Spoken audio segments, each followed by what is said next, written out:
രാത്രിയത്തെ food കഴിക്കൽ കഴിഞ്ഞ് എനിക്കുള്ള പണി ഇതൊക്കെയാട്ടോ. ആദ്യം തന്നെ നമ്മൾ കഴിച്ച പ്ലേറ്റും കാര്യങ്ങളൊക്കെ കഴുകും. പിന്നെ ബാക്കി കറിയോ അങ്ങനെ എന്തെങ്കിലുമൊക്കെ ഉണ്ടെങ്കിൽ വേസ്റ്റ് ഒക്കെ ഒഴിവാക്കിയിട്ട് ആ പാത്രം കൂടി കഴുകൂട്ടാ. ചോറ് എന്തെങ്കിലും ബാക്കി ഉണ്ടെങ്കിൽ അതിലിതേ കുറച്ച് വെള്ളം ഒഴിച്ച് വെക്കൂട്ടാ. പിന്നെ നമ്മൾ കഴുകിയ പാത്രങ്ങളൊക്കെ അടക്കി ഒതുക്കി വെക്കും. അപ്പൊ കുറെ പേര് ഈ പാത്രത്തിന്റെ സെറ്റ് എന്നോട് ചോദിക്കാറുണ്ട്. ഇത് ഞാൻ ഓൺലൈനിൽ നിന്ന് വാങ്ങിയതൊന്നല്ല, നമുക്കിത് ഹൗസ് വാമിങ്ങിന് ഗിഫ്റ്റ് കിട്ടിയതായിരുന്നു കേട്ടോ. കഴിഞ്ഞതിന് ശേഷം പിറ്റേന്നൊക്കെയുള്ള ഇഡ്ഡലിയുടെ മാവ് അരക്കാട്ടോ. ഞാൻ കുറച്ച് വൈകിട്ടായിരുന്നു ഇട്ടത്, അതുകൊണ്ടാണ് ഇത്ര നേരം വൈകിയത്. അല്ലെങ്കിൽ ഞാൻ നേരത്തെ അരച്ച് വെക്കാറുണ്ട്.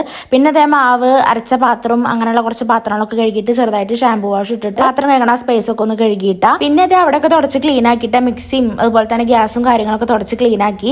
എന്നാലും നമുക്ക് രാവിലെ എനിക്ക് വരുമ്പോൾ അടുക്കള ഇങ്ങനെ ക്ലീൻ ആയിട്ട് കിടക്കുന്ന കണ്ടാൽ തന്നെ നമുക്ക് പോസിറ്റീവ് ഫീൽ ആയിരിക്കും. പിന്നെ നമ്മൾ ഫുഡ് കഴിച്ച സ്പേസ് ഒക്കെ ഒന്ന് തുടച്ച് ക്ലീൻ ആക്കി. അതുപോലെ തന്നെ വേറെ കിച്ചണുള്ളത് അവിടെയും തുടച്ചു. പിന്നെ തുണി ഒന്ന് ജസ്റ്റ് വാഷ് ചെയ്തിട്ട് അവിടെ തോരട്ടുവിട്ട. പിന്നെ നേരെ വാതിലൊക്കെ അടിച്ച് ഞാൻ കുറച്ച് വെള്ളമൊക്കെ കുടിച്ചിട്ട് നേരെ കിടക്കാനാട്ടോ പോണത്. അപ്പൊ നൈറ്റത്തെ ഫുഡ് കഴിച്ചതിന് ശേഷം ഇങ്ങനെയൊക്കെ ചെയ്യുന്നവരുണ്ടെങ്കിൽ കമന്റ് ചെയ്തോളൂട്ടോ. എക്സ്ട്രാ എന്തെങ്കിലും ചെയ്യുന്നവരുണ്ടെങ്കിൽ അതും കമന്റ് ചെയ്തോളൂ. അപ്പൊ ഇനി അടുത്ത വീഡിയോയിൽ കാണാട്ടോ. ബൈ.